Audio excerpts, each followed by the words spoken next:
5. 창세 이래 처음으로 하나님 현현. 1. 비로소 하나님이 모습을 드러내신다.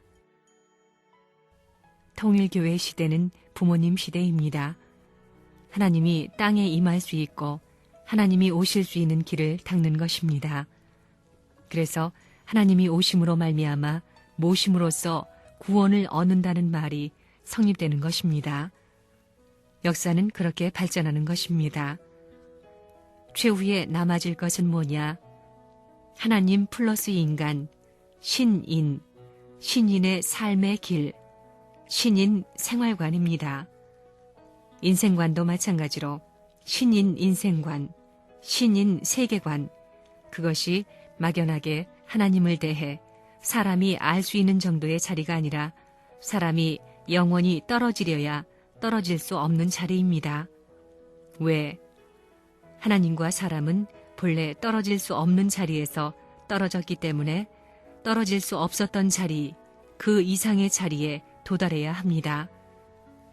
그런 자리에서 신인이 하나 된 생활적인 무대, 세계적인 무대를 요구하고 나서야 하는 것입니다. 하나님은 우주의 중심 존재이므로 그 앞에 가까이 가면 천년 만년 주관받더라도 더 주관받고 싶은 것입니다.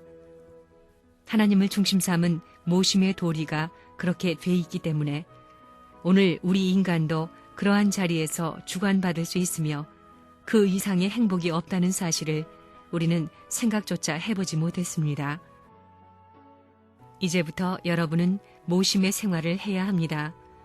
지금까지의 신앙생활은 믿음으로 구원을 얻었지만 앞으로는 모심으로 구원을 얻습니다. 본래 타락하지 않았더라면 하나님을 모심으로써 우리가 갈 길을 가는 것입니다. 모시는 데는 여러분의 생활과 마음으로 더불어 모셔야 됩니다.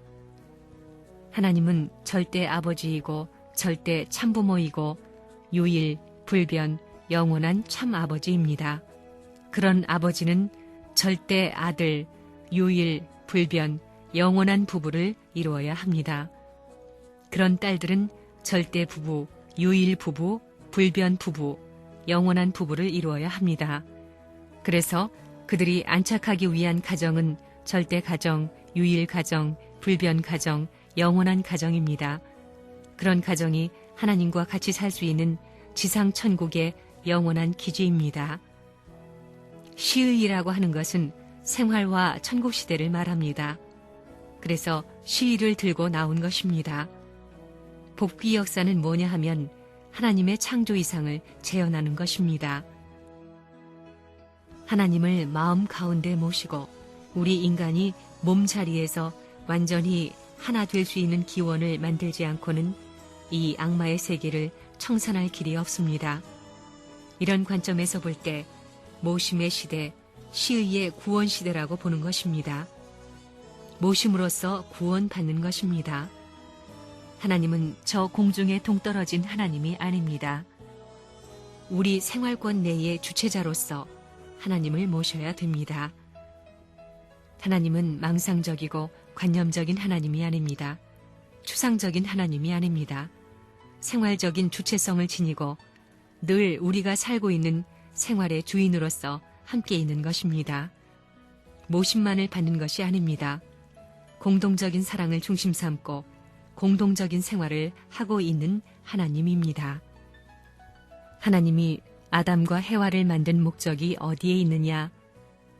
우리 인간의 형상을 보면 체를 가지고 있습니다. 그러나 무형의 하나님은 체가 없습니다. 체를 입지 않고는, 체를 갖지 않고는 영계나 지상세계를 치리할 수 없다는 것입니다. 그래서 하나님이 계시더라도 하나님이 인간의 부모로 나타나기 위해서는 체를 입어야 할 텐데 그 체를 입는 대표가 누구냐 하면 아담과 해와다 이겁니다. 하나님은 타락하지 않은 아담과 해와의 체를 입고 나타나는 것입니다. 그러므로 아담과 해와는 인류의 시조인 동시에 천지를 주재하는 하나님이 되십니다. 실체를 가진 하나님, 즉 영원한 무형세계의 하나님의 형상을 대신 입고 나타난 자리에서 부모의 자리에서 세계를 통치할 책임이 아담과 해와에게 있었다 이겁니다. 무형의 하나님은 실체가 없으니 그 형체를 대신한 것이 참부모라는 것입니다. 참부모는 개인적인 부모요, 가정적인 부모요, 종족적인 부모요, 민족적인 부모요, 국가적인 부모입니다. 앞으로 영계에 가서도 참부모의 형상으로 하나님이 나타나는 것입니다. 통일교회가 위대한 것이 그겁니다. 레버런 문이 위대한 것이 뭐냐 하면 레버런 문의 형상을 하나님이 쓰겠다는 것입니다. 억천만 인간들의 부모가 한꺼번에 살아나더라도 오늘 여러분이 말하는 참부모의 영광을 갖춘 부모는 없을 것입니다. 천만 대의 선조들이 다 부활해가지고 부활된 영광을 찬양한다 하더라도 그것은 타락권을 벗어나지 못한 영광이요 찬양입니다. 그러나 오늘 통일교회에서 말하는 참부모라는 말은 여러분의 자리는 비참하더라도 천천만 선조들과 더불어 혹은 이 땅에 승리를 가져와서 만민 해방권을 갖춘 영광의 자리에서 찬양하는 이상의 가치를 지닌 자랑스러운 말이라는 사실을 알아야 됩니다. 부모님을 만난 가운데서 하나님을 만날 수 있는 길이 연결되고 통일교회를 만난 이 자리는 불온한 장래에 하나님의 나라와 부모님이 원하는 조국을 찾을 수 있는 길이 연결돼 있다는 사실을 알아야 됩니다. 성약의 시위 시대는 하나님을 직접 생활 가운데 모시고 사는 시대입니다. 그때가 하나님의 장막이 인간에게 거하는 때이며 하늘에 있는 새 예루살렘이 땅 위에 내려오기 때문에 그때 비로소 참 하나님의 모습이 인간들 앞에 나타날 것입니다. 창세 이후 처음입니다. 지금까지 아담 타락 이후 미완성급 역사 위에서는 하나님이 나타나실 수 없습니다.